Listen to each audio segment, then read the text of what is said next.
welcome back. It's been a hiatus, quite a long hiatus, right, Mal? We've had a busy 6-7 months of the year, and we had to pause Authentic Identity until now. We're coming back with a vengeance. Welcome to our new workshop studio. We're going to give you a tour on the YouTube here of all this, and you'll see more podcasts coming from this table. What do you think of this table, Jeremy? I love this table, and I commented because I'm actually a client of Blueform Media. Exactly. So they run all of our real estate stuff, the Larkin Group for us, St. George Real Estate Morning Drive. And I was like, remember when this was your house? And it was your house. Yes. Yeah, behind these curtains is our kitchen, actually. It's like, it's in there.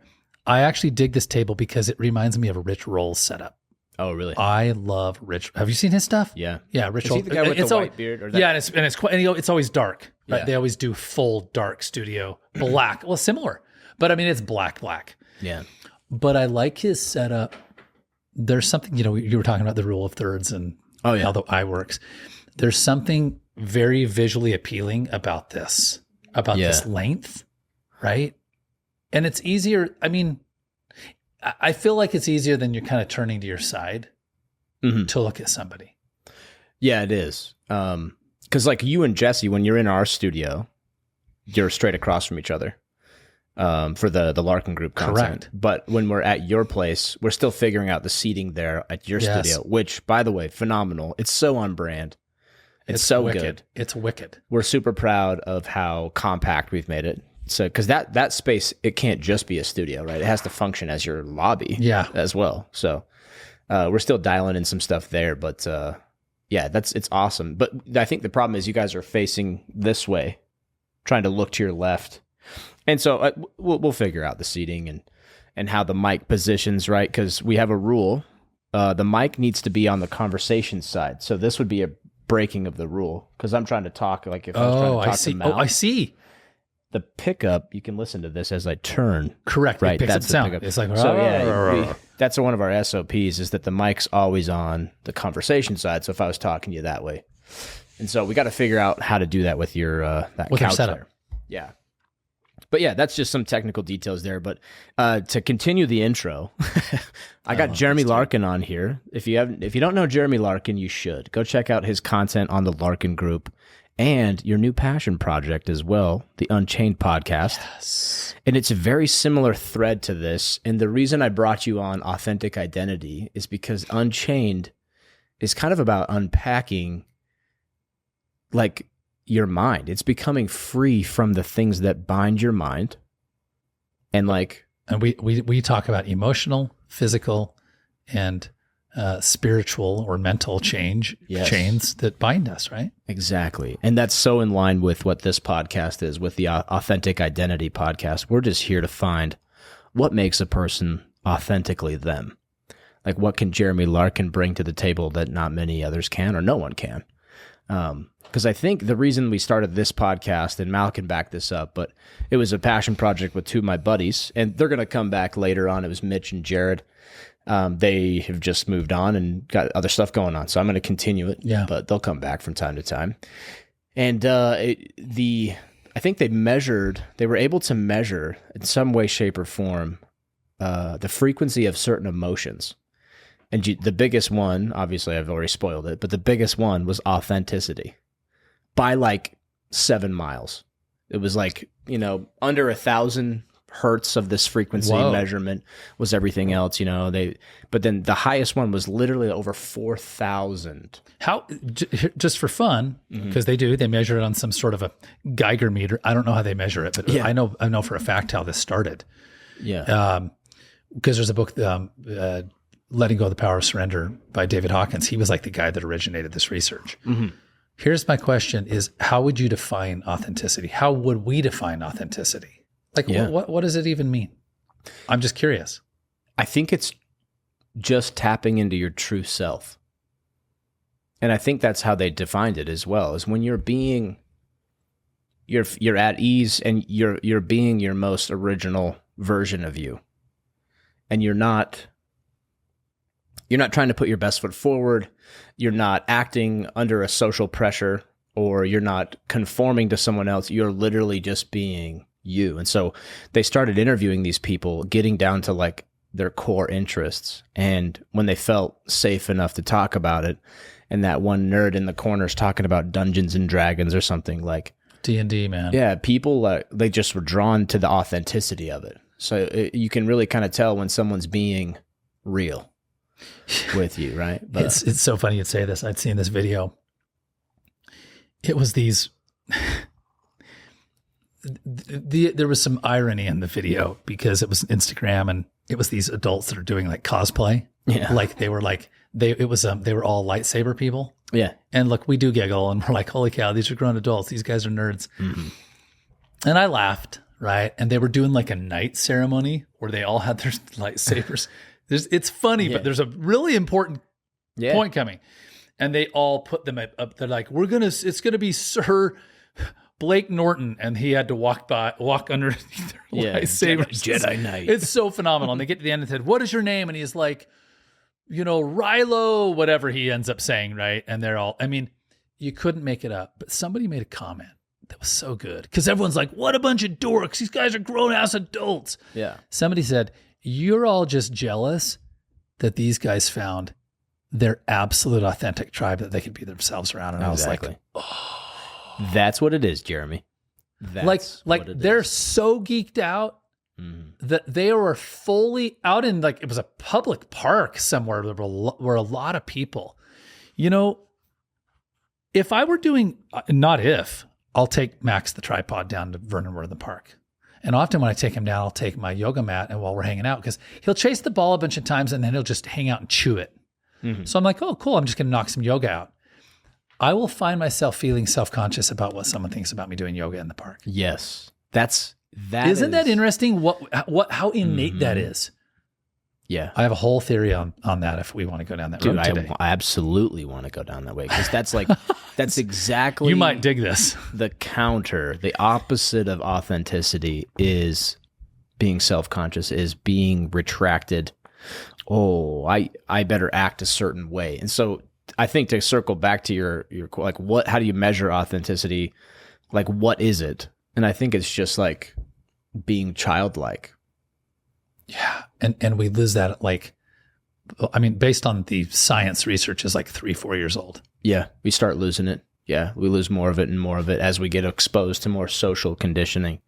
Right. And so I'd also like to dive in, if you're comfortable, to whatever level, but you and I both have some religious background. Uh-huh. And I think whatever religion someone comes with, there's a lot of good that comes from it, but there is a lot to unpack too. If you start asking yourself, like, is this authentically me? Do I really believe this? What do I believe? What do I not believe? And so we can kind of dive into that too. But love that. But yeah, Jeremy, you've been a client with us for a while, and we've been, after your podcasts, we've stuck around, we've heard, and just had like philosophical talks, which tends to happen a lot in a podcast studio. It's like the best part of our industry. Yeah. The post podcast. Yeah, it's a conversation after the convo. Yeah, after like the best podcast in the world, people will stick around and we'll have another amazing conversation that was probably a better episode than the actual episode. But anyway, it just happens, and we're like, man, were we recording? We should have just kept rolling. Mic on, please. So yeah, I think that's we've just been keeping the mic on for the most part. But anyways, I was very intrigued by like your wisdom and your philosophy on a lot of things. And so I definitely want to dive into whatever you want, because it just flows with Jeremy. Thank you, dude. It just flows. There's no lack of flow. This is kind of fun. So should we go down a little road together? Yeah. Take me if down. I have permission. So take me down to Paradise City. Axl Rose says still. He says it now, but he sounds terrible. Every time I see those clips, I'm like, good heavens, stop. Yeah. So I was talking to Jen on the way out. Jen is, this is actually kind of fun. I don't know if you guys clued into the fact, our first podcast episode, we said we weren't dating. Well, we probably should have told you by now that we've definitely been dating. Oh, have you? So speaking of authenticity, I'm looking at Mal. I'm looking at the woman. We were going to talk about it last time. Okay, here's what happened. But we're going to go down this road. Okay, Mal, you're sorry. I met this gal that we started the Unchained podcast with a year ago. Uh-huh. We dated for about 60 days.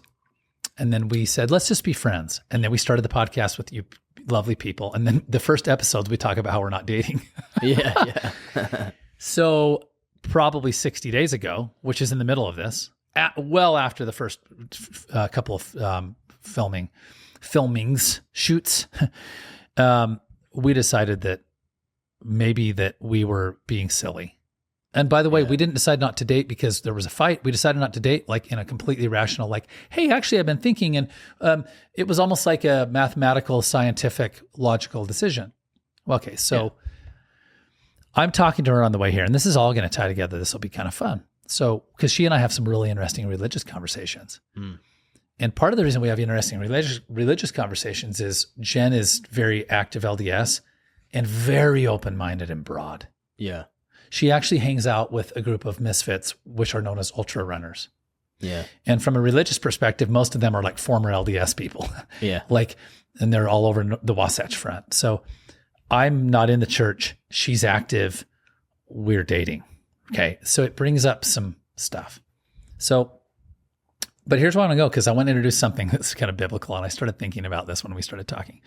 A year ago this month, it was my birthday weekend, and I was with my son's LDS young men's group in Park City. So they had like the young men's camp. And the cool news is once you get to be 16, 17, you stop camping and you start doing things like staying in a cabin or condo. So I still go. They invite me every year, even though I'm not in their ward and I'm not in the church. So they're like, dude, are you going to come out? The LDS bishop, which is such a compliment, right? Yeah. So we sat around the campfire one night, we got chatting, and I said, did you guys know where shame was introduced to the human race? And they're like, no.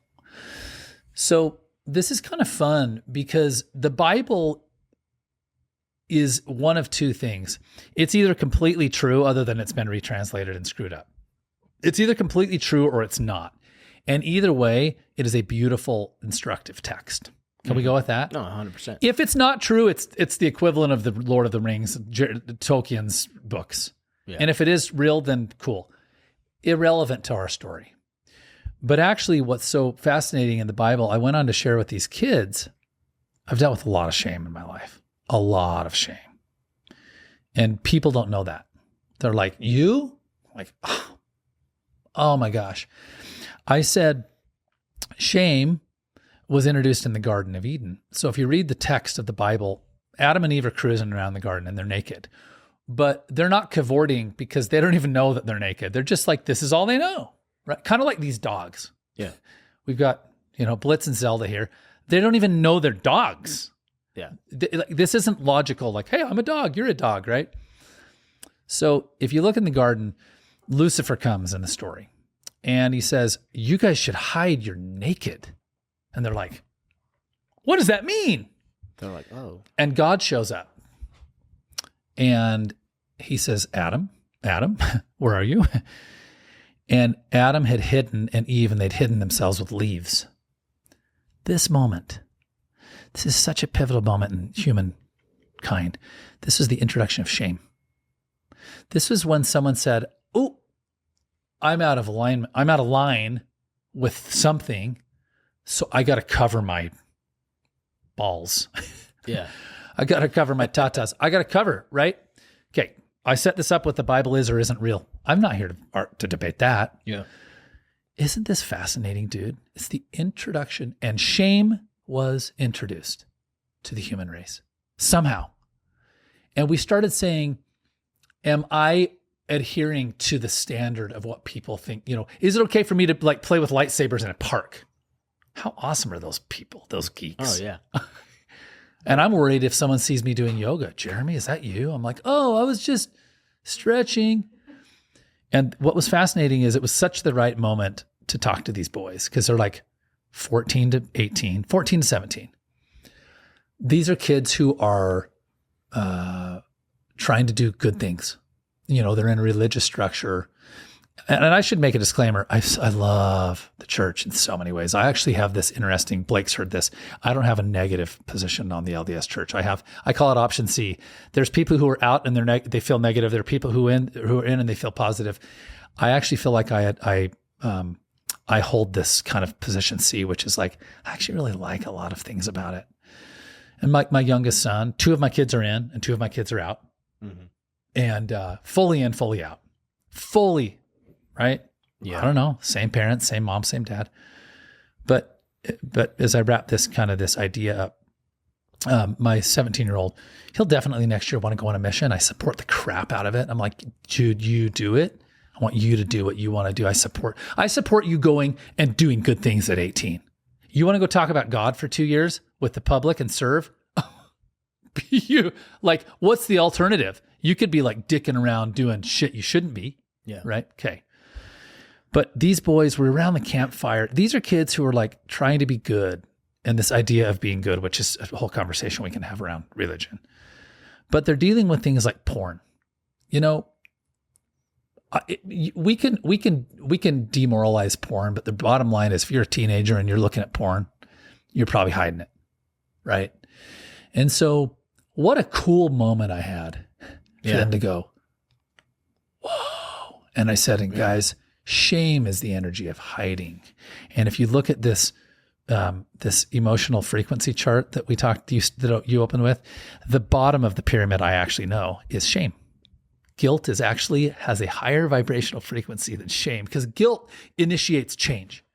But shame is like, cover yourself. You're naked. Yeah. Inadequate. You're inadequate. Mm-hmm. You have faltered beyond the grace of someone. Yeah. Like you didn't meet the standard, dude. Yeah. So I told you about go down this cool road, man. I hope it's a cool road. This is a fantastic road. Okay. So, because I've been on a similar track. I love recently. I love this conversation, right? And this is understanding that like, why is there shame? And like, there's levels of it. I mean, obviously there's still morality and there's lines in the sand that, you know, if you cross, there's penalties. There's core morality, right? That we feel like we should all be able to agree on. Exactly. Yeah. The laws of a country, right? Like, should you be able to kill someone? No. Should you be able to steal people's things that belong to them? Like we all agree, right? Yeah. Like the age of consent and all that stuff and everything. Those are all lines, hard lines in the sand. But this like subculture of a religion or a group of people or even like take a look with a magnifying glass at the self-help culture of today. Which can be it could go all the way from positive to like completely perverse, basically. Yeah, completely shaming you, the fact that you didn't have your protein and hit the gym that morning. You didn't meditate, bro. You weren't up at 4. And go join a sales team and have that pipe down your throat for a little bit. There's good cultures and bad cultures everywhere you go, and there's extremes. And like the shame just pops its ugly head up everywhere you go. Really, in any culture, it could be there. And the thing is, it's like people are blown away. Like the amount of people in our society that have this innate shame, even without a religious structure, they just have this ability to always shame themselves because of what they're supposed to look like, what they should be eating, what they should be doing, how they're not doing enough, how they're not making enough money, how they're not getting by well enough, how they don't have a certain car. That's all associated. It's like a little tree branching out from shame, I think. Dude, can I listen? What would be so fun is to share some things that like I have embarrassment and shame about. Yeah, do it. This last yoga year, in the park. Yeah, yoga in the park. I hide my nakedness, as they say in the Bible. Mm-hmm. And you just said an important point. This isn't actually about religion because see, shame is just universal. It's everywhere. It's part of the human experience. Because again, like I say, and shame was introduced. Yeah, I think it's prominent in religions. Of course it is. It's actually utilized like almost as a tool in religion, even without the people knowing. Yeah, because I think most. Look, we could go down a road of like, because I was just in Peru. And when I was in Peru with my son, we checked out these catacombs beneath these Catholic cathedrals and stuff, right, where they'd killed hundreds of thousands of people in the name of religion. We could go down that road and be like, can you believe how bad religion is? Yeah, but guess what? That was also 1500. Yeah. That was a long time ago. In the modern era, I feel like most religious institutions, I feel like really by and large are trying to do good. Western. Yeah. Thank you. Does that make sense? Yeah. Like, I don't go to South Mountain. I've been to South Mountain Community Church, like, which is a non-denominational. I've been to plenty of LDS chapels all over Santa Clara where you guys live. I don't think for a minute the people in there or in any of these groups are trying to do something wrong. I think people are really trying. Like, does this make sense? Core is like people are trying to do good. We're showing up. We're going to sing some hymns or some worship music. Maybe we're going to pay some tithing. We're going to talk about Christ. Worship. It's good stuff. Yeah. So, but what's interesting is shame is still exists there. And it exists because there's this idea of what's right, exceptionally right and wrong, and that there's a standard. And if there's a standard and I'm not adhering to the standard, then it's like, oh shit, I got a problem, right? And I definitely don't want to tell anyone that secretly I'm having a problem. But the reality is secretly lots of people in the congregation are having a problem of some kind. Drinking, smoking, lying, their marriage is falling apart, porn, you name it, right? Like they're secretly having an issue that they don't feel good about. Right. So, but something that's been hard for me this year, and this is powerful for me to talk about because I don't like it. So our business, we've been through a cash flow like crunch. And I feel in a lot of ways like the emperor who had no clothes. The emperor has no clothes is a phrase that for our listeners, and not everybody knows this, but the emperor has no clothes it's a story. I mean, it comes from a whole story, but it's basically like, this is so great. We have a Buddha here. Yeah. That the king is on his throne. Yeah. He has clothes on. Yeah, he does. And everything looks cool, but the king's like privately like, dude, this isn't working. Yeah. And the kingdom's broke. I have felt in a lot of ways this year like the emperor with no clothes. We bought the building downtown 2 years ago. And it was the Cameo Florist building, and everybody knows the building. You talked about it when we started. It is so cool. 7 days per week, someone says, dude, like your building is the coolest thing ever. Gil Almquist, county commissioner, is like, you saved the corner. I loved that. And what happened to us this year is the real estate market came to not a screeching halt, but a screeching shift. And interest rates went up stratospherically. And we went from our team represented 4 years ago, we represented 194 clients. And 3 years ago, it was 238 clients. And 2 years ago, it was 206 clients. Well, last year it was 160. Well, 160, if I tell someone who doesn't sell 160, by the way, there are only 3 organizations in Washington County that sell this kind of real estate volume, teams. The average agent's trying to make ends meet. If I tell them 160, they're like, their eyes are big as saucers. But 160 down from 200 plus, really hurt our cash position. And this last year has been like a complete rethinking. I went out, I got really aggressive, and I bought a vacation rental that's historic and it's really neat on Main Street. And I put a tenant in my personal home, my old downtown home, and then I moved to my other downtown home.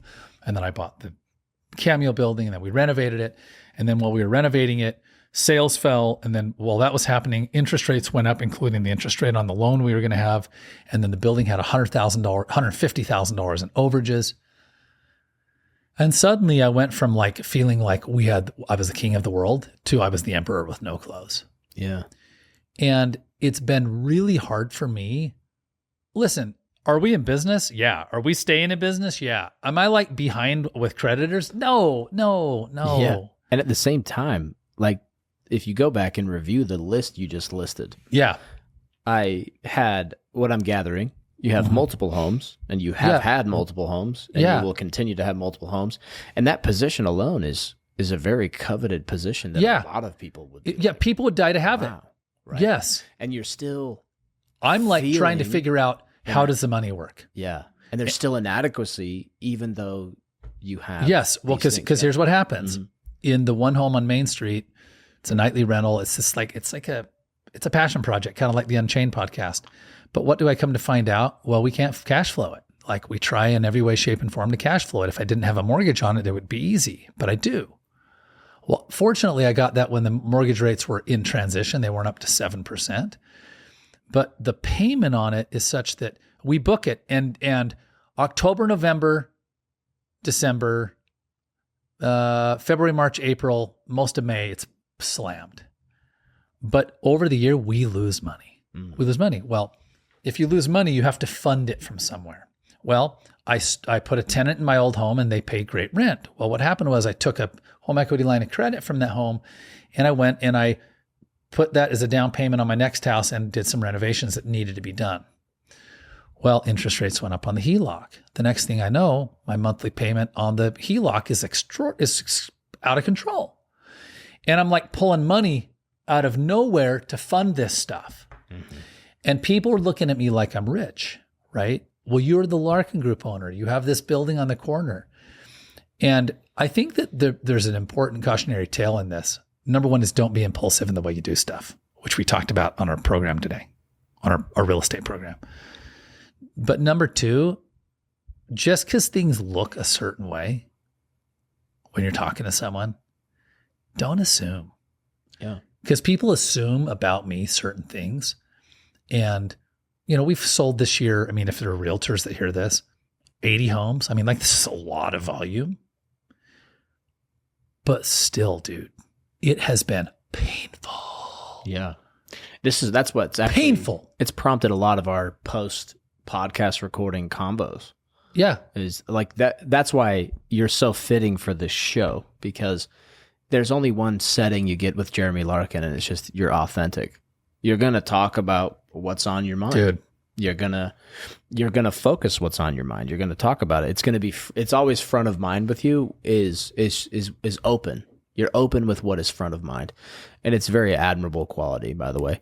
Thank you, man. But yeah, dude, like you getting vulnerable about that. The emperor with no clothes is a great tale of people around them just constantly being yes men.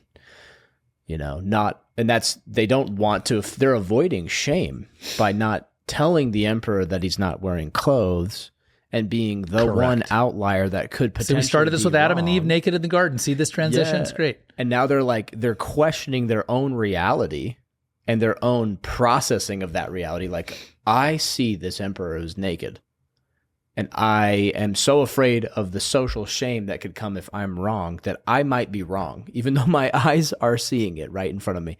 It's like, it's such a cool story. Here's what was fortunate for me this year. Mm-hmm. We partnered a company with another firm called Place. Well, every month Place does something that most business owners don't ever do, and 99% of real estate people don't do, is they literally, we have to schedule a financial review. Today I got my P&L for June. Mm-hmm. Fortunately, it was good. Dude, you really are the emperor with no clothes. Right? Exposed. Yeah. To Place. Listen, do you know what I refer to this as? And because this is the kind of podcast where we can speak real. Yeah. I said, listen, guys, when they do the P&L review with us each month, because we are literally 50-50 partners, I told a friend, I said, you might as well pull your dick out and start inspecting it for freckles. Like, ooh, that's a weird shade. Is that normal? Yeah. That's what this is like financially. Like, oh, total mercy, exposure. I am, doc, your hands are cold. You know what I'm saying? Oh, Mal's laughing. Shame? Women know this. You're like, wow, that feels great. Thank you. Does it cause a lot of shame? Absolutely, I feel shame. And I got on the phone with my business partner, Ben Kinney. Ben is a celebrity in real estate. But by the way, not one of those dumb ones that's shooting videos about getting up at 4 a.m. Oh, you got to get up at 4 a.m. Ben is like the opposite of that. He's like a guy in a hoodie who is so really quiet, and he speaks like this, and he's very analytical. And I called my own meeting with Ben.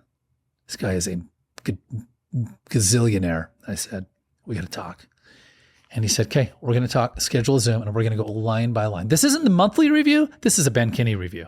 He said, we're going to go line by line through your thing. He went line by line. I had my shorts pulled down. He was inspecting it from every angle. Yeah. No holds barred. Yeah. And he was kind, but let me tell you something. He's like, this is dumb, and this is dumb, and this is dumb, and why are you spending money on this? And none of our teams spend money on this, and this is dumb, and this is dumb. And he said, I want you to go cut every single thing that's unnecessary, and in 90 days, you can start reintroducing it if you want. Yeah. And so this was painful, and here's the irony of this. My coach, I have a business coach who's with Place. Her name's Karen. She's such a Karen, by the way, and she just torches me. While I'm over here feeling shame, she is like, dude, you're a poster child for the industry right now, because teams like yours are in pain and they're not telling anyone. Mm-hmm. They're lying about it. And she's like, we're going to have you on stage at our next event in October talking about how Ben filleted you and said, your P&L looks dumb and you need to fix it and you need to stop throwing money. What we do in our business is we $100 subscription ourselves to death. Yeah. Hey, you just need to sign up for the subscription. It's $99 a month, and we'll give you like all of the leads in this zip code. You wake up one morning and you're like, holy shit, I am 10 grand in stupid subscriptions. Yeah. It stacks up. Oh my gosh. Yeah.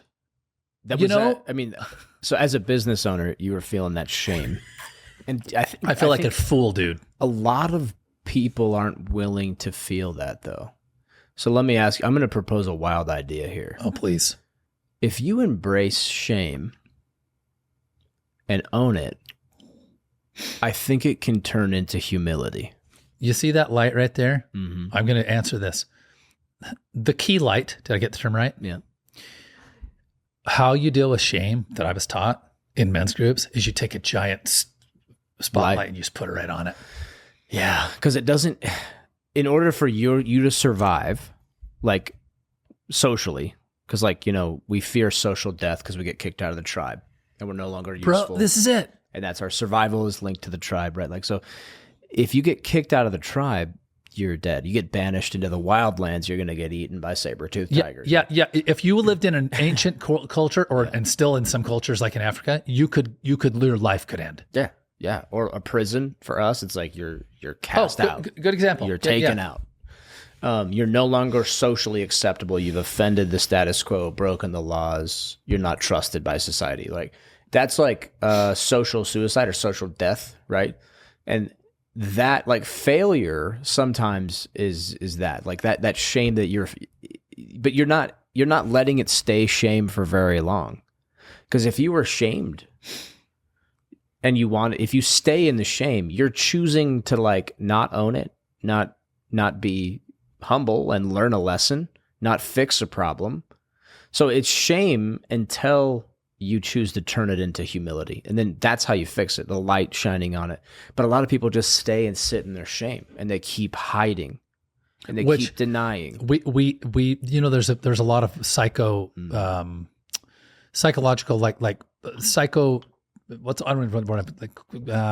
pop culture, pop psychology. Thank you.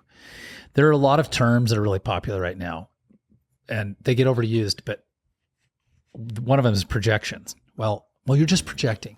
Well, the reality is when you're in shame, because I've had this experience, you actually do project. You push it out onto others. Yeah. And what it looks like, the most basic example, if someone listening has ever lied, especially to a spouse, this is where it's hard. It will always come out in like your spouse comes in and says, "Did you do this thing?" and you lie. And I definitely had a period of a lot of dishonesty when I was married. It was stupid. It was so stupid. And it was so avoidable in hindsight because what happened is once I was dishonest, I felt like I couldn't then become honest because I had gone so far down the road, right? Does this make sense?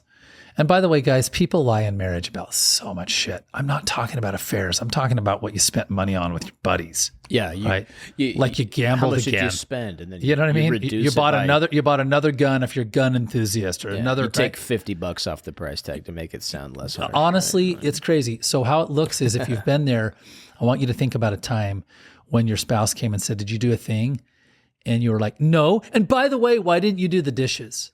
That's a super, super simplified version of what that projection looks like, right? Mm-hmm. You come to me, I feel shame. What do? I throw it back. Yeah, hide it further, throw it back. So here's what I've had to learn in my business. When I come into the office in the morning, sorry, Blitz, he is literally right underneath me. I put my foot right on his head and he didn't move. Classic. He's too tired. He's a tired guy. It's hot out there, pal. Yeah. So if I feel myself experiencing shame in the morning, I have to reset because the problem is I'll bring it to my team. And I've so done it before. And here's how all it looks like is I have to just call usually Jesse, my business partner, Jesse. Dude, I'm going through a thing and I feel like a jackass. I got to say it to somebody. We'll talk. Wow, I feel better. Yeah, because you exposed it. Honestly, talking to a friend with shame is like farting, right? Like that doesn't feel good in your gut, guys. Get that shit out. Yeah, there's a reason the gas is in your gut. It has to go away. Yeah. But it's like, you're welcome, Mal. She does. Yeah. It's like your mom. But your women mom don't pass gas. I mean, what are we talking about? Yeah. So, look, this is a big topic for me. It's a big topic in the conversation. I'm really glad you brought it up, man. This is why I had no doubt that we were going to talk about something philosophical, and it just so happens that we're on a very same thought. My thought is very linked to shame. It's living in lack, and that's what shame is you're lacking, self-love, self-respect, or courage to expose light on something, right? And so it's very much linked. They're very low frequency living is what, maybe we could term that low frequency living. I love that. That's a category, man, of like what it could be. But so I knew Jeremy Larkin was going to bring up some good stuff today. So continue. Well, shame. Dude, listen, and you're very kind. Low frequency living, and it's so slippery. And when I say that, like, it's so easy to slip into it. And so one of the things that I want to talk about the silver lining. So you said you take the shame and turn it to humility. Well, here's what's happened. It has been the greatest financial gift of my life to hit this wall. Mm-hmm. Because what happened was I had to come back and start rethinking how I was handling things. Like, if my partner Ben says, you better cut every non-essential expense for a while, what a gift to go, do I really need the one subscription that's $10? Yeah. So what happened is I started hacking some things that were glaringly obvious. And then what happened is I would cut one thing and I'd say, wait, that reminded me of this thing. Wait, that thing reminded me of this thing. And I'd cut that. And I'd cut that. Then one day we were on a call with my coach and she said, Ben told me to turn off Zoom. Why was I paying for the paid Zoom account? I can just use Google Meet. And I was like, wait a minute. I have a Zoom webinar account set up. Standard, like professional level Zoom, just a personal account's like $29 a month. But I had a $99 webinar add-on. Now, guys, really, is Jeremy Larkin talking about $90? 100% I am. Mm-hmm. So I said, Jen, my director of ops, turn off the webinar. We haven't even used your Zoom webinars. We can turn it on later. Here's where I'm going. The gift was to realize I was listening to a book called The Mountain Is You by Brianna Wiest. I recommend everybody read this book instantly. The Mountain Is You. The Mountain Is You. Is that kind of indicating that the obstacle, 100%, the journey, yes, to get to it is top. So good. It's about self-sabotage. Okay, and she said this phrase. She listed more, but I'll take the two that really hit me when I was out on a long bike ride on Sunday. She said, a new relationship won't solve your relationship problems, and more money won't solve your money problems. Yeah. What she was indicating, by the way, this is like with an asterisk of, if you're in an abusive relationship, that's assumed. If you have money problems and bad money habits, when you get more money, what you'll do is you'll have bad money habits with more money. How do I know? Bigger. I did it. Yeah. They just get bigger, right?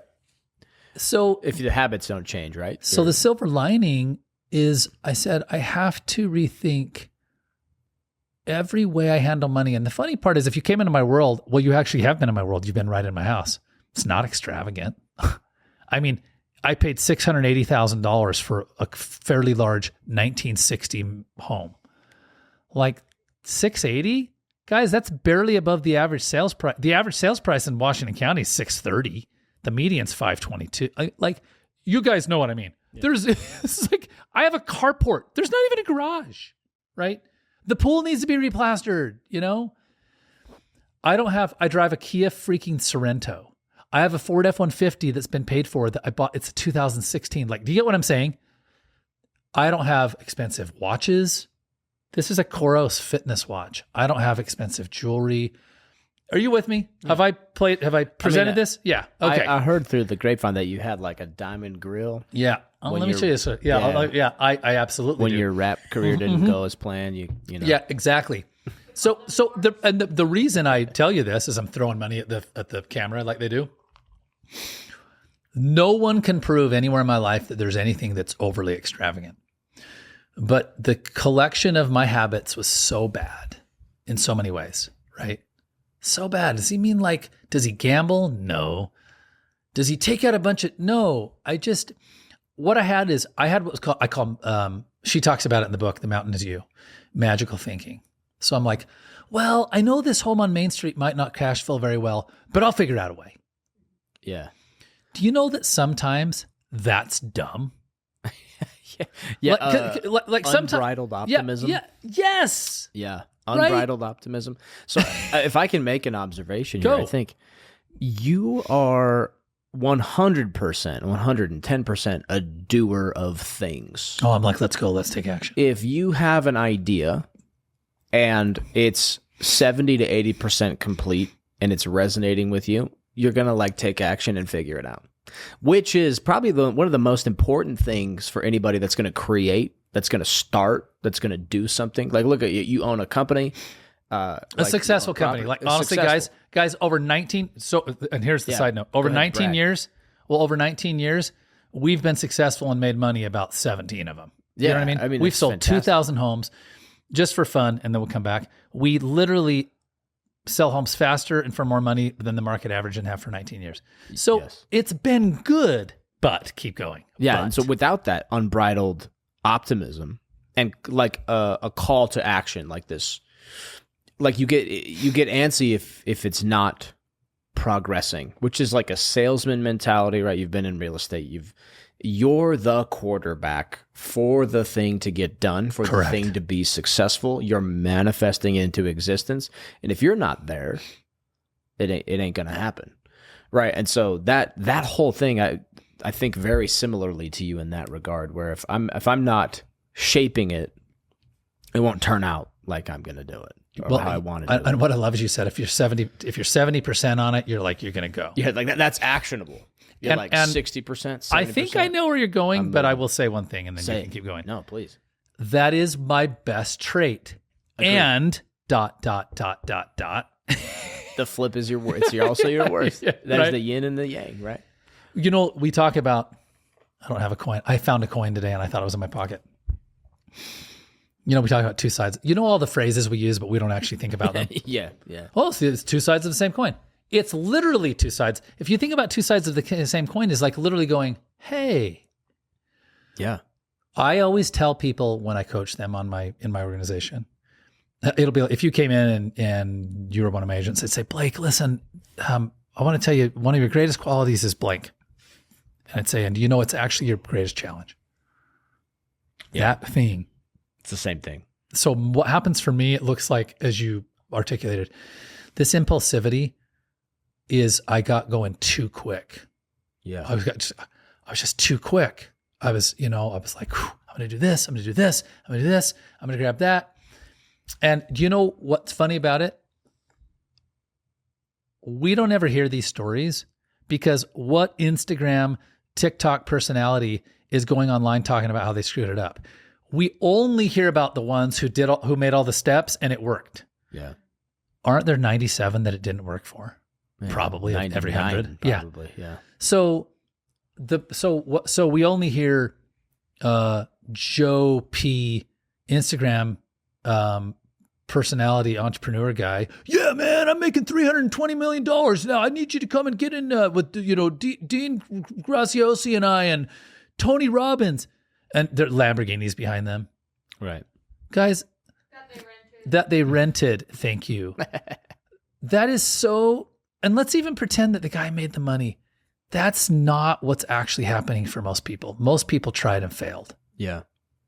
And what happened for me is this year, I'm like, what a gift. Because the gift is now I get to go back to say the people who work for me, the salespeople who work for me, and say, hey, let me help you make foundational decisions with your money. Because I didn't piss my money away because I decided to buy Rolexes or invest in crypto. I did invest in crypto once, 10 grand, and I lost this is hilarious. This is how conservative I actually am. I lost 7 of it and sold the rest off because I was scared. Yeah. I just took 3 grand and got out. But the sum effect of lots of decisions got me in a cash flow crunch that I haven't liked. Yeah. And I was on the phone today with my CPA. This is so well timed. His name's Patrick Dunleavy. He's an awesome guy. He's pragmatic. And he keeps a pragmatic person is going to keep an idea doer guy in check a lot. Correct. Yeah. And this guy's done very well. But I called him and said, what if I sold the house I'm in and moved to the house on Main that is the vacation rental? It's historic. It's so, I mean, if you guys saw this house, it's gorgeous. Didn't you just have some content made of that house? The content was made of my one I just sold on 200 West. Oh, yeah. It's sold. So eight offers. 8 offers, 30 grand over asking.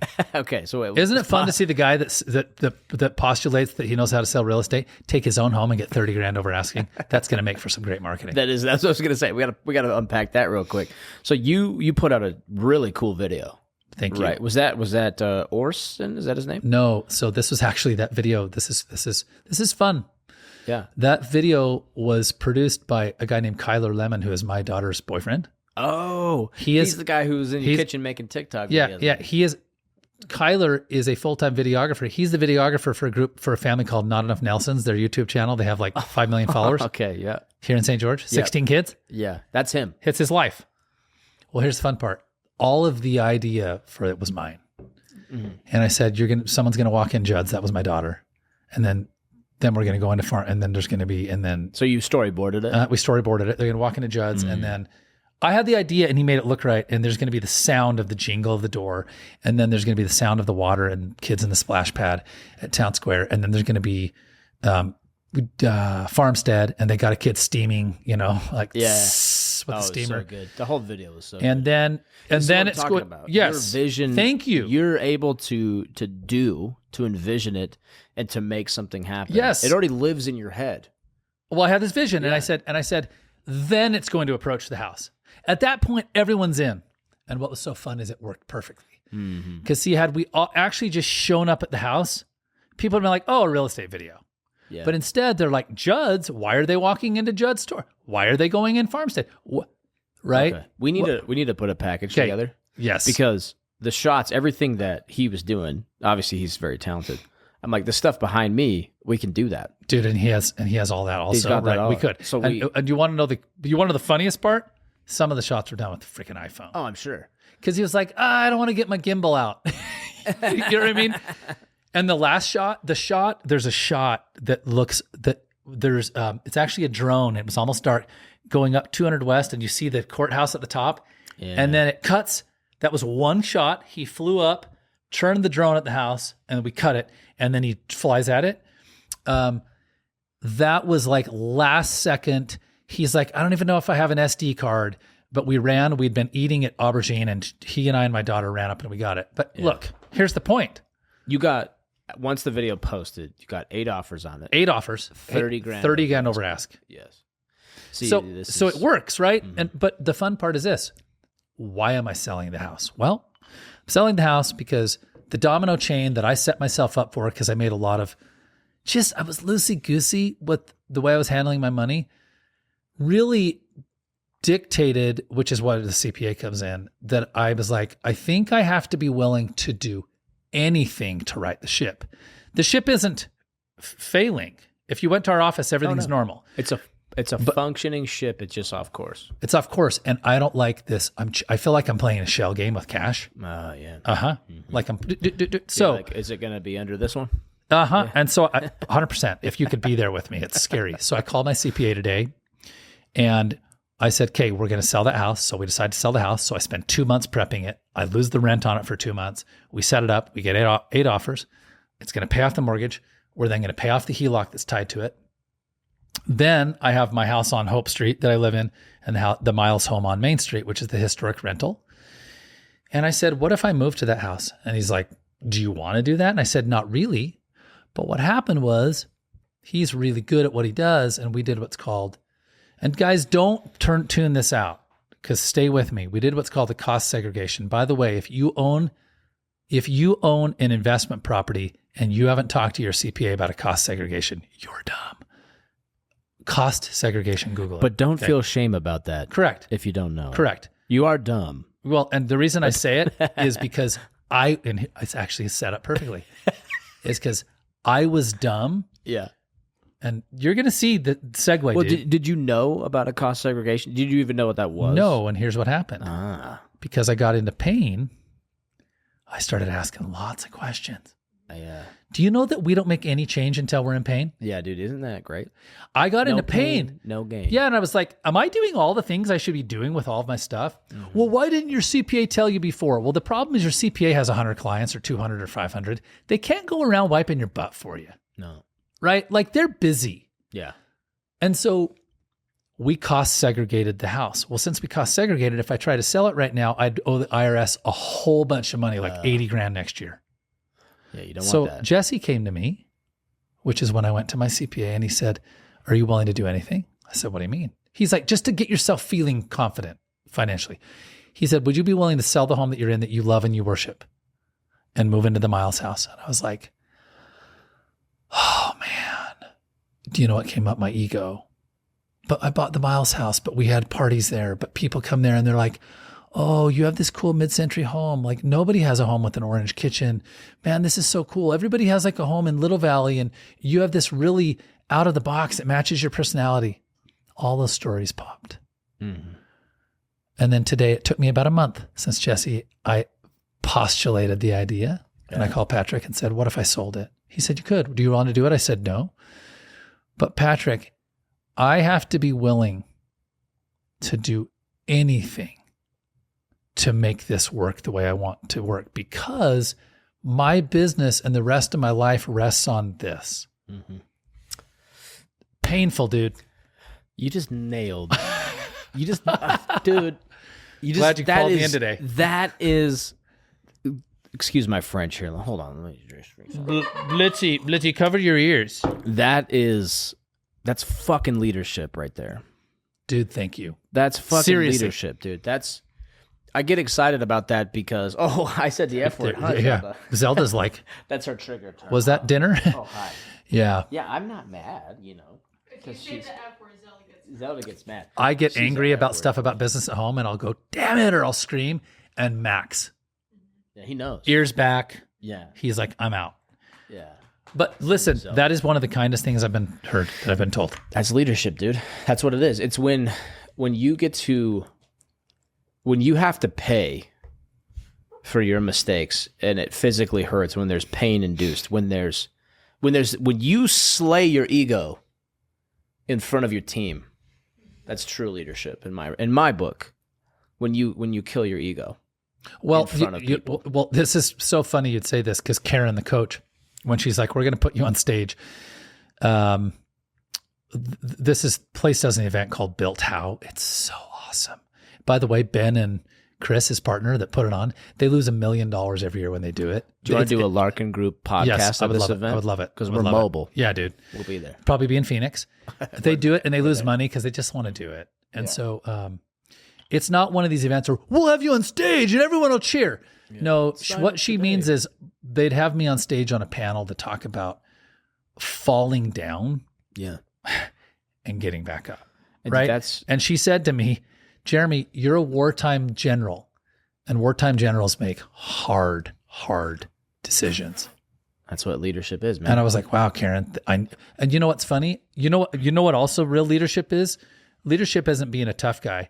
Leadership is actually falling hard enough that you actually have to ask people for help to borrow their belief in you. Yeah. When you don't have it. Exactly. And I've been having to borrow some belief, guys. Oh, dude. A whole bunch. We've been there.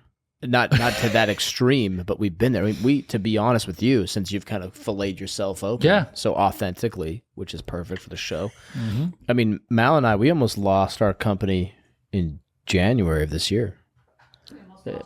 We almost lost a lot. We almost lost our relationship, like, guys, going into business, it's difficult enough. And then going into business with your spouse and working with your spouse every day, that's a fucking mountain right there. So, you want to see everyone's flaws every day. Yeah, if you want to see, because you don't get to just go, well, I'll leave the business at home and then I'll come home and we'll keep it all romantic. Yeah, where? No. Exactly. Where's the divide, especially when we work from home, in our home, and we've kind of sacrificed our home on the altar, and this very similarly to you. Look at your home, you've 100% sacrificed. And we love it though. We're like, what do we really? I'm like, do we really need a couch? I'm like, Like we got rid of it. Once we made the decision a couple months ago to get rid of, this was like the last room, right? I mean, we're keeping our kitchen and our master bedroom. Everything else is going to be a studio. Guys, I'm telling any of our listeners, that is all that's left. It is.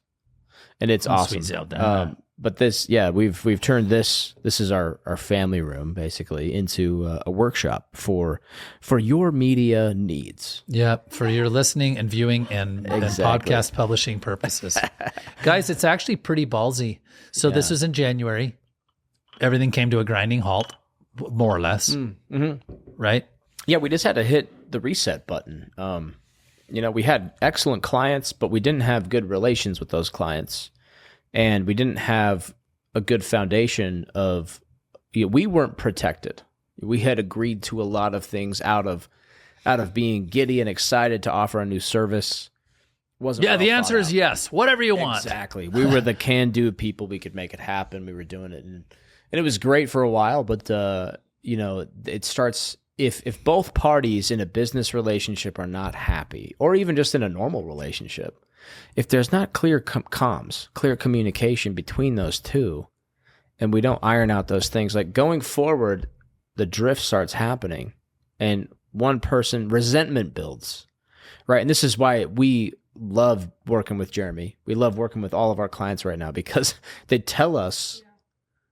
Oh, I've told you guys, I'll be like, we're in this whole thing about the captions on the Instagram right now. Captions I'm like, matter, I don't think I like this. They do. They matter. They're important. And like there's a lot that doesn't matter, but then there's a lot that does. And it's like whatever our client puts emphasis on is important to us. And like we're going for longevity. We're going for, someone who starts a podcast is not just willy-nilly. I think a lot of people start podcasts willy-nilly, and they throw a lot of money at them willy-nilly. I think a lot of people do that with business in general. My father, who's 83, 2 nights ago, they worship Jen. Oh my gosh. That's a good sign. Yeah. Well, you guys know her. She's pretty special. I'd worship too. She's a pretty cool lady, right? And if she was a priestess. Yeah. And my dad's like, so are you guys going to make any money at this podcast? Right? And I was like, well, not today. Yeah. Right? Yes. That's the answer. If you're asking yourself right now, how I can make my podcast profitable, don't even think about that. It's your podcast. The podcast itself will not be profitable. Just put that in your head. There's a chance, and maybe you can take some sponsorships on to break even or something. Right. That comes after the audience is created, right? Yeah. So what we tell people is, if you have a business, if you have something to sell, if you have a product to push or a service to offer, absolutely your podcast will be a tool for you to make more business. So will it profit you? Your podcast itself will not be the profiteering aspect, but the reach, the authority that you have in that space, the branding that you give, the amount of content that other people can consume and subconsciously get to know you. Have you heard about the studies of the subconscious? Some? Yeah. So if you consume, if you consume more than 20 hours of someone's content, you are like a friend to them. If it's over 200 or you perceive that you know them, you perceive that you like them. Right. So Cody Adent, you've been on his podcast. Yeah, he's great. Yeah, and he's got his personal podcast, Winning the Moment, and then he's got his virtual GM, virtual general management, I guess, but it's in the hospitality realm. He's the number one rated hospitality podcast out there, or he's like first or second. He's up at the top 3 constantly, but he's up there in the hospitality world, and it's lend him so much authority in that space. He's netted over $400K in just service deals in new clientele coming. How long has he been doing it? A year. Guys, that's insane. Right. In his core business. And I'm going to take you back and ask you a question about January. Please. We're not talking about January 5th, the Trump thing, anyway. Yeah. I'm like, January 6th. I'm like, side note, Donald Trump and Joe Biden are currently the candidates for president. But anyway, just in case you forgot about it. Yeah. Bringing us back. Yeah. I'm like, in case you were really engrossed in this episode and enjoying it and you were feeling too positive. No. Mm-hmm. By the way, this is my third glass of Woodford Reserve Distillers Select. Honestly, you should be getting like sponsor money from those guys. I think we will. I mean, the more I drink, the chances increase. Yes, so. That's exactly right. Anyway, you're like I'm bringing it by the palate. But when you in January were in this, this is a whole. This is a whole separate episode. But we were in the pocket. Okay, yeah. So this is funny because I call it the valley. Oh, or the middle. Yeah, very similar. I was in. So for the record, I was in therapy today, on the day of this shooting that we're doing. This filming we're doing. I was in therapy today. My therapist is phenomenal, Lisa. And I encourage everyone to have some sort of therapist or a coach. But I was talking to her about this idea of the middle. And there is this, and because it's what I'm talking to my team about, there's the exhilaration of the setting of the goal or the vision in this moment. In a moment, there's a moment. And on a sheet of paper, we're going to make it a dot. Okay. And then we're going to draw a long line. And at the end, we're going to put a dot. And the dot is the finish line, the culmination, whatever it is. Do you realize what that middle is?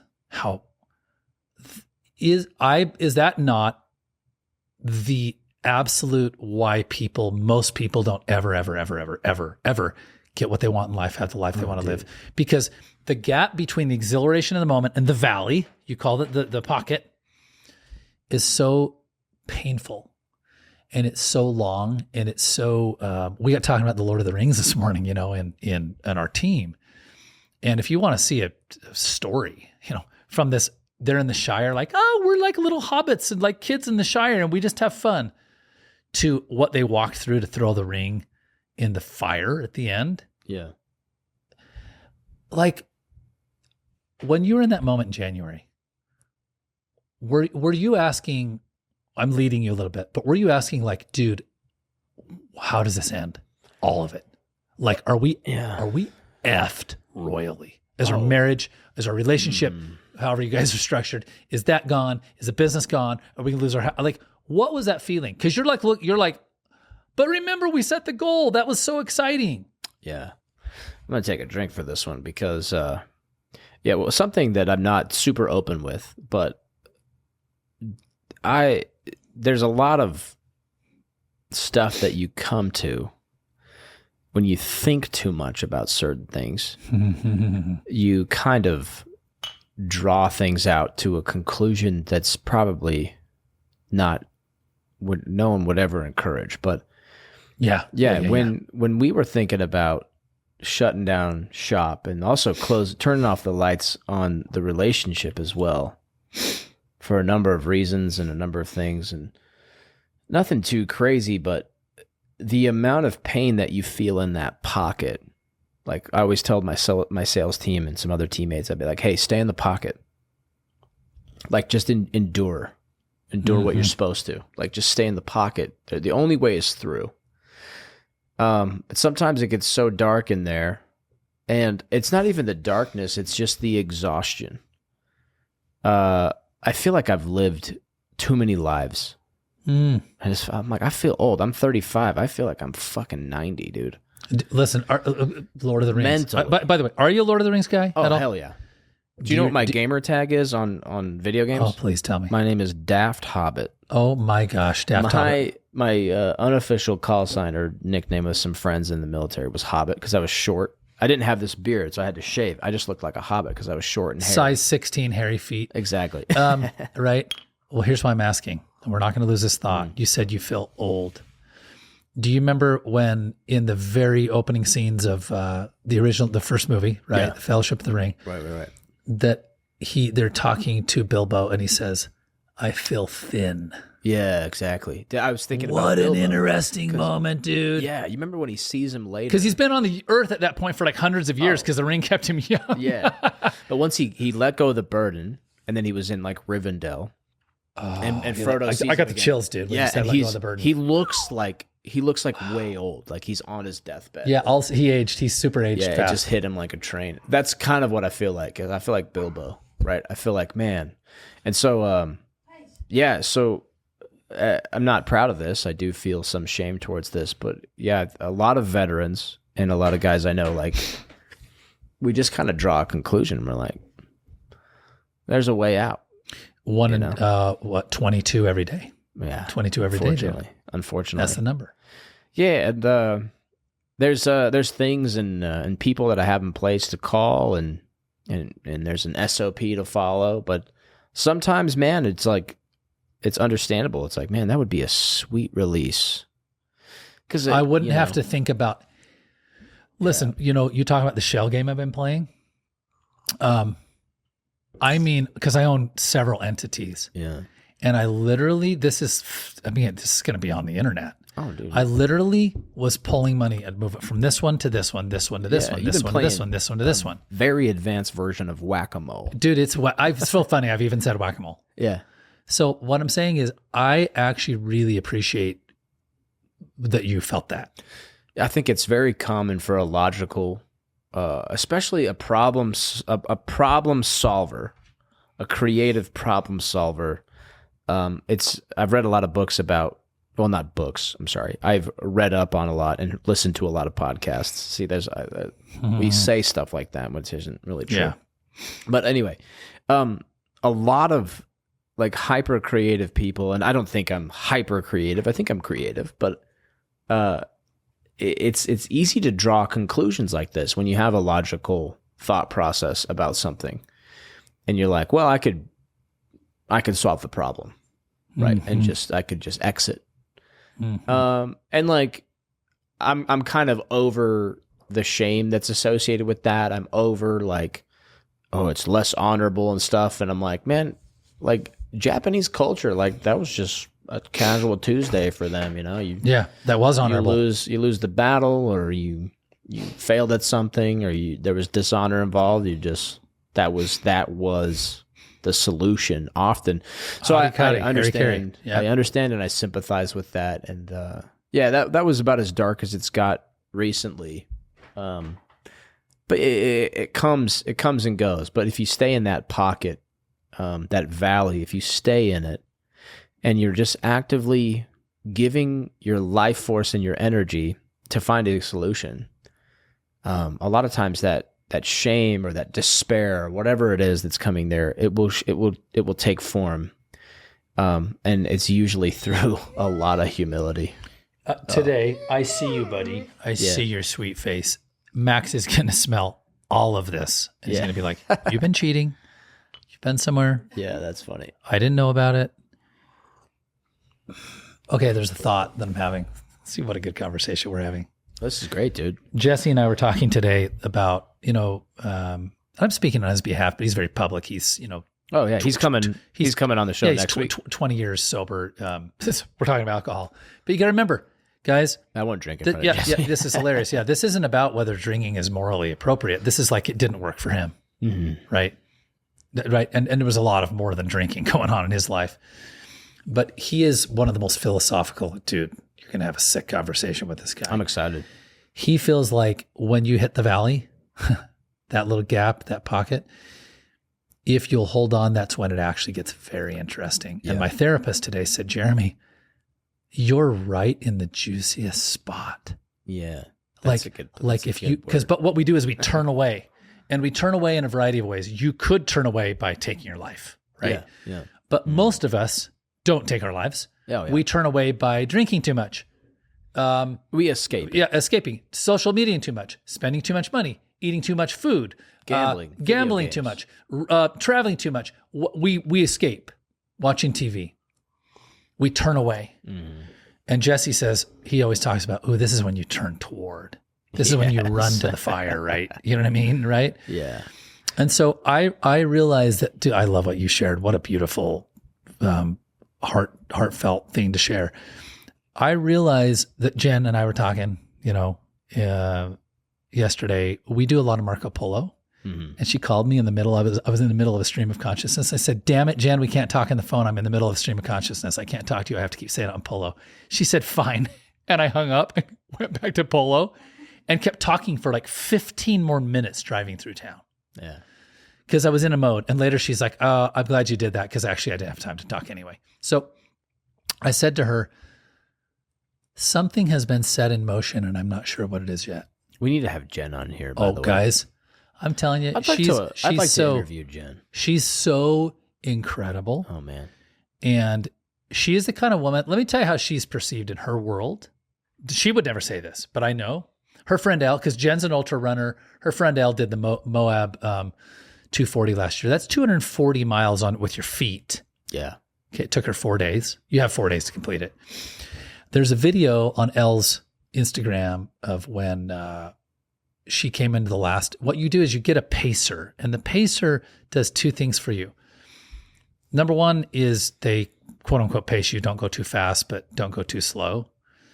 But what they do is they keep you sane for a segment. And when you've run for that long and you haven't really slept much, like in 3 days, she slept for like a few hours. Yeah. And you're running.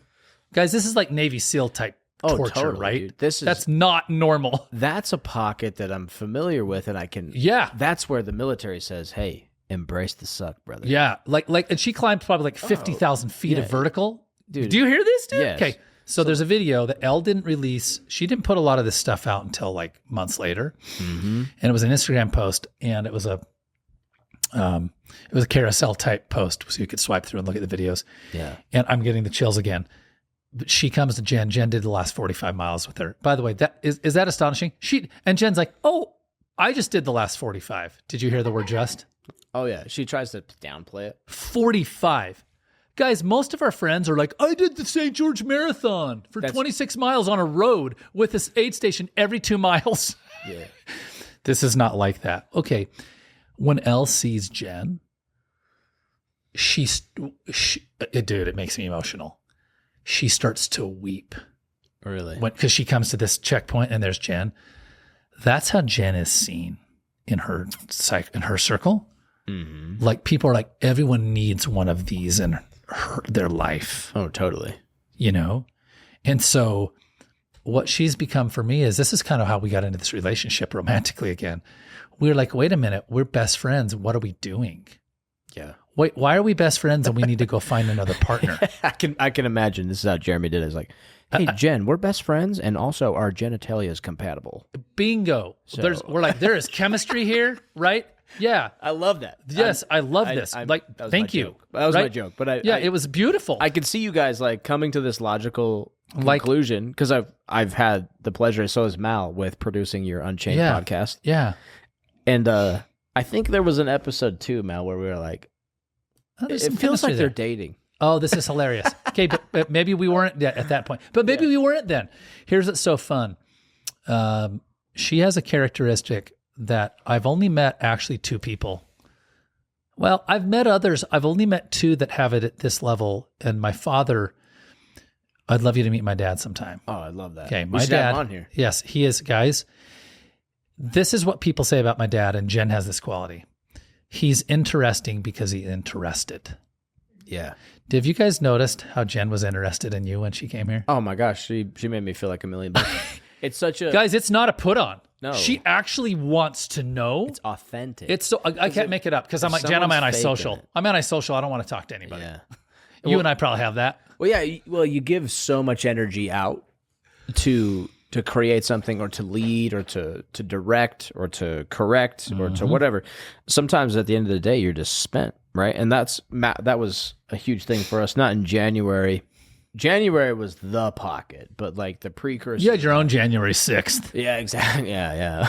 Right. But the precursor to that was the summer, and I was doing a traveling sales gig, so I was gone all the time. So I would spend all my energy on this sales team, and then I'd come home, and I would just be on empty, right? Like, because that Bilbo philosophy, like I just felt fucking old. Like I felt like I had vitality and health, but like mentally, I'm like, man, like spiritually exhausted. Just people think spiritual has something to do with God. Spiritually is literally your freaking spirit. It's you. It's you. Yeah. You know, I mean, it has something to do with God.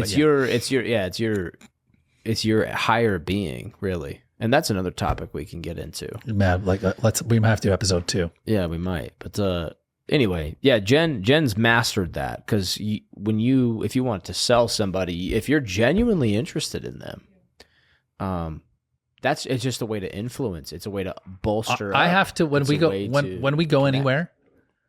I'm like I have to pull her away because she meets a cashier at a gas station, or definitely a server, in a restaurant would be like classic. Hey, Stacy, tell me about you. Dude, isn't that just so attractive? Though, guys, it's so amazing. And my father, this man, so this is what people will tell. It's actually, we laugh, my siblings and I. This is what someone will say. I met your dad. He's so interested. We're like, we know. You know what I mean? Like, we already know what you're going to say. But look, she and I, and again, I said to her, something has been set in motion. And I want to take this back to you guys. Something got set in motion in your life. What I'm going to submit to you, and you tell me if I'm right. Did you going to the valley of the shadow not open you guys up for the greatest growth of your life? Yes or no? Absolutely. Yeah. Like the best stuff is on the back of it, right? Yeah. Mal's nodding her head over there, but it's always a huge margin. Yeah. It's always on the other side. Because what you didn't realize is probably how actually stuck you both were before. Oh, totally. And what's funny is I've done this. I've been in the pocket with other things, but the brain doesn't always correlate them as the same. Like, to me, a military hardship lived over there. It was in the military. It was that. It was a physical and mental thing. That's for me when I do 5 hours on my mountain bike. Correct? Right? It's like no big deal. Like I can suffer that way. Yeah, because you're like, it's familiar. I've done it before. I know my limits. It's physical. I think the physical is so much fucking easier. 100% it is. And this is why people stay in like a blue collar job. This is why people stay where they're at. Like, I'm good with this physical labor. Because they know how to go out, and if it's let's say pouring concrete, a really hard job in the heat. But they know it. Speaking of my dad, it was so funny. He was talking about, man, I can't believe this heat, how these people who labor outside are surviving. Ironically, that was Sunday night, but they know it. It's the devil they know. Yeah. And they're like, I can go exhaust myself and just go home at night and whatever they do, have a beer or a Coke or whatever they do. Right. Because the physical is more familiar to us all because we live in a physical world. I can touch things. I can see, taste, hear, smell, right? The physical is more familiar to me. So people are more likely to stay in a situation if it's familiar, to make decisions if they're familiar, to do things that are familiar. But when you get into this mental space of emotion and things, especially for a guy, I was telling Jen, actually, one of the first recordings we had, I was like, I think women have dominion over the emotional, spiritual realm.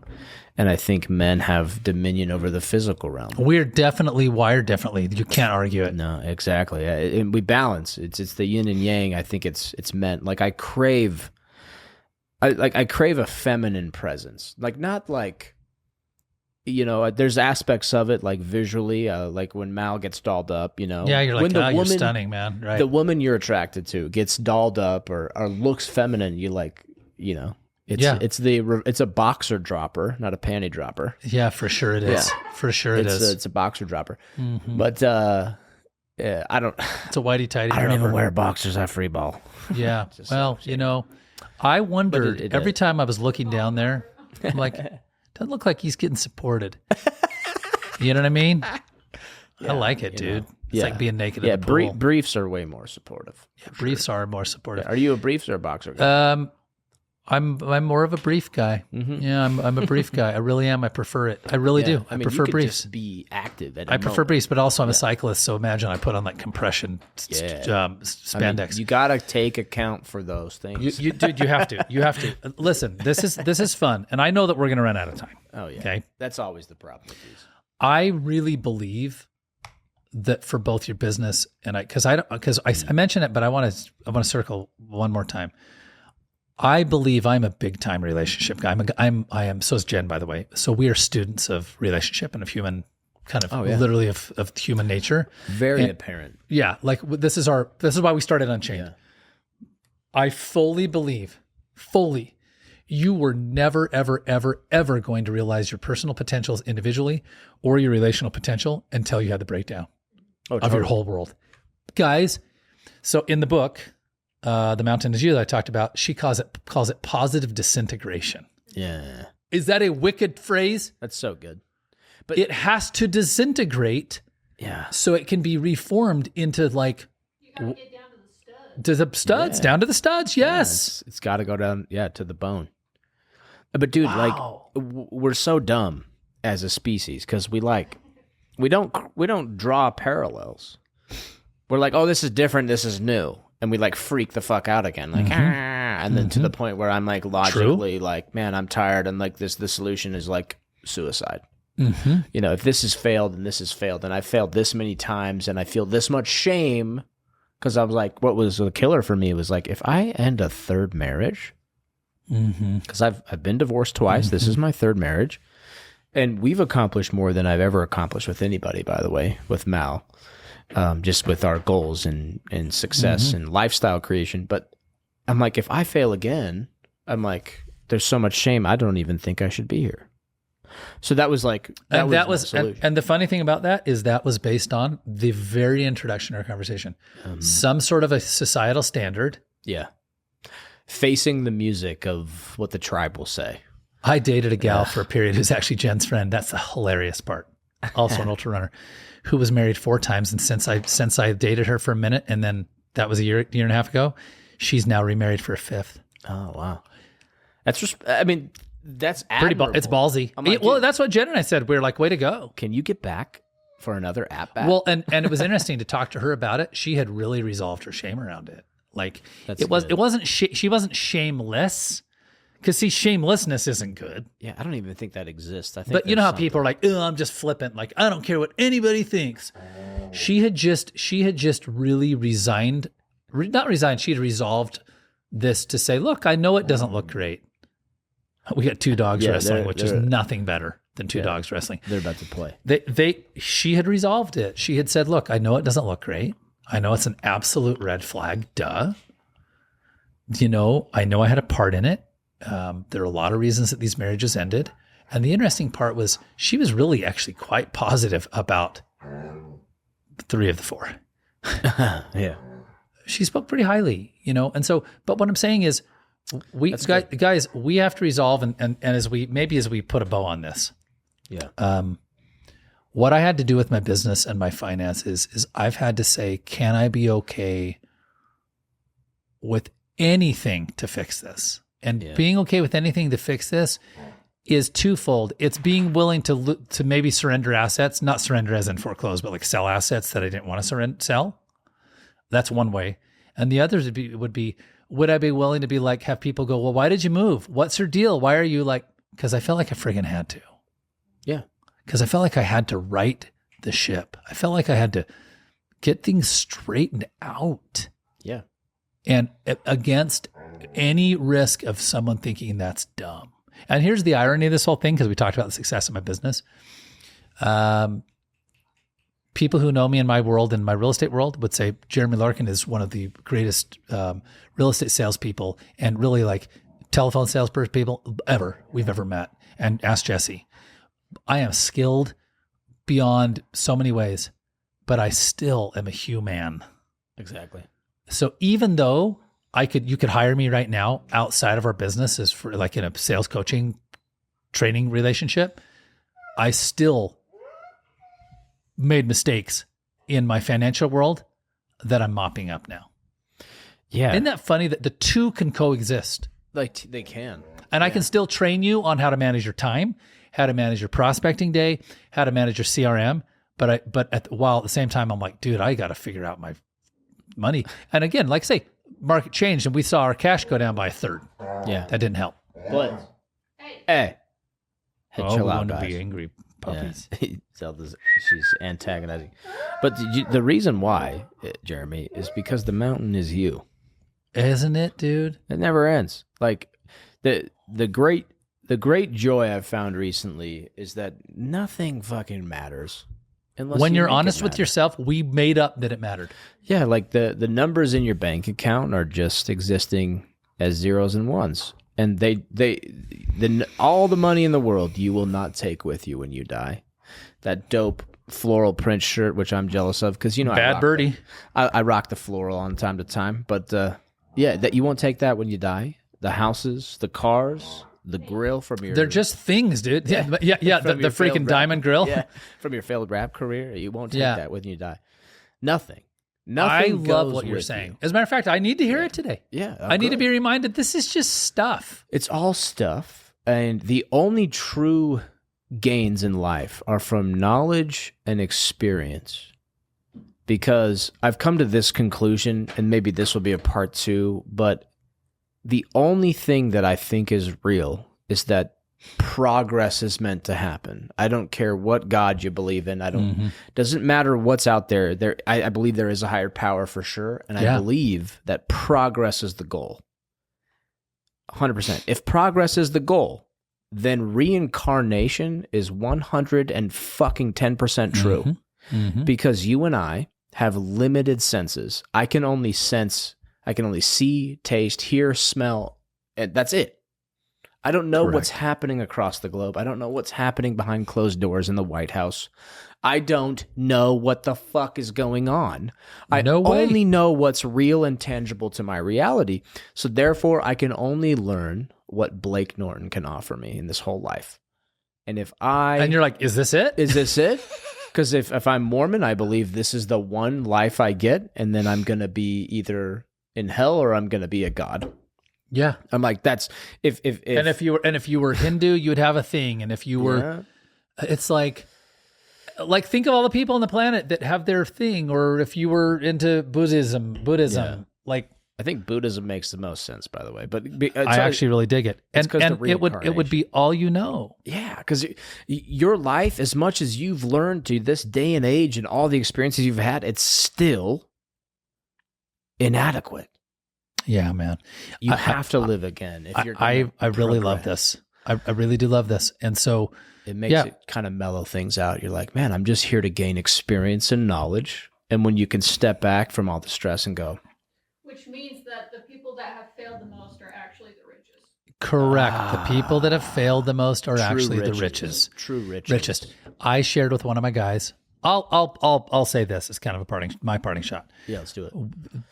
Our partners at Place invited us into a 2-month productivity challenge. It was like to make a gajillion 5,000 dials or 50 open houses. You were talking about this. Yeah. The dials. Like I made 62 today. 62 dials is a lot of dials. Yeah. It's a lot. And the last dial I made, I set a killer appointment. I was in grinding on a phone, on a dialer with my team. And I wedged it in. I had to wedge in 27 in the morning and another whatever I did right before I came here. Well, because I have a business I'm running. Well, one of my team members didn't want to sign up. I'll never hit a 5,000. And I said, here's what I want you to do. I want you to just sign up and figure out what your limit is. Because he had some stuff going on at home. That's wise. That's some wisdom from Jeremy Larkin right there. Thank you, man. I said, I want you to find out. I said, do you think this is about 5,000 dials? It's kind of irrelevant. It's not about a metric. It's about, I said, why don't you find out what your limit is? And if it's 2,000, well done, dude. But at least you know. It's 2,000 more than you would have done. Oh, honestly, so I've made 400. I'm at 400 in the last 8 days.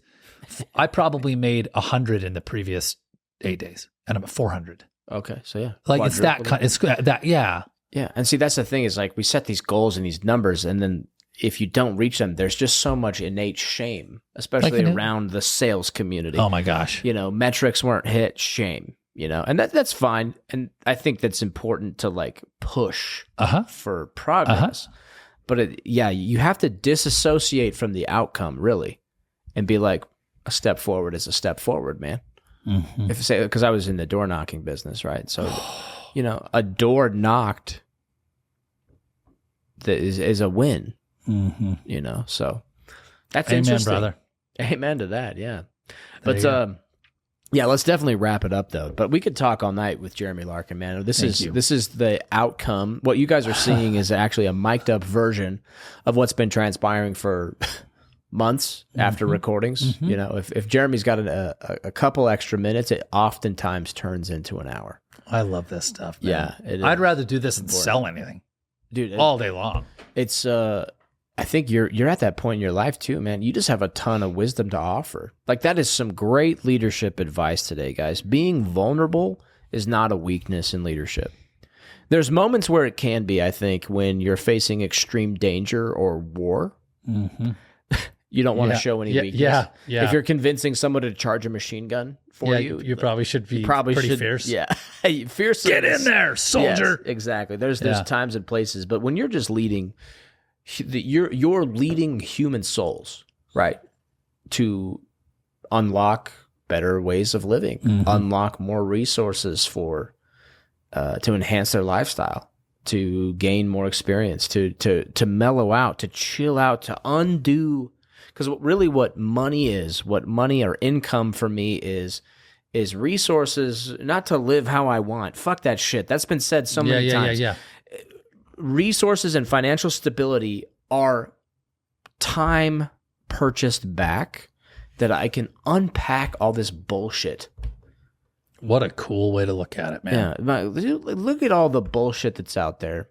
And if you're 9 to 5 every day and you come home and you unwind and escape into a Netflix series or a video game or drugs or alcohol, whatever your vice, whatever your escapism is, I think it's important to have some escapism in your life. Yeah, you gotta have something. Yeah, you gotta have something. But like, if you're caught up in work and escapism, you don't have any time to think for yourself, to understand the bigger picture, to break things down and to unpack these things, to become unchained, to become authentic.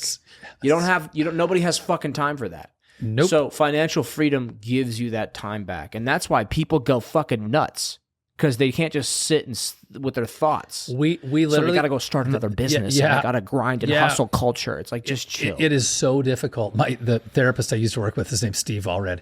He would send, one of the challenges he would do for his clients who wanted to engage is, he called it the 4-hour sit on a rock for 4 hours. And he said, you don't have to sit on a rock, but I want you to go out in the wilderness and you just take a camp chair or a rock, and you don't get to have a watch. And he said, all you get to have if you want to watch is you can have a timer of some kind, but you put it away. No phone, no journal, no book. And you sit for 4 hours. I did it. It's so long. It's hard. It is, guys. Guys, 4 hours was so.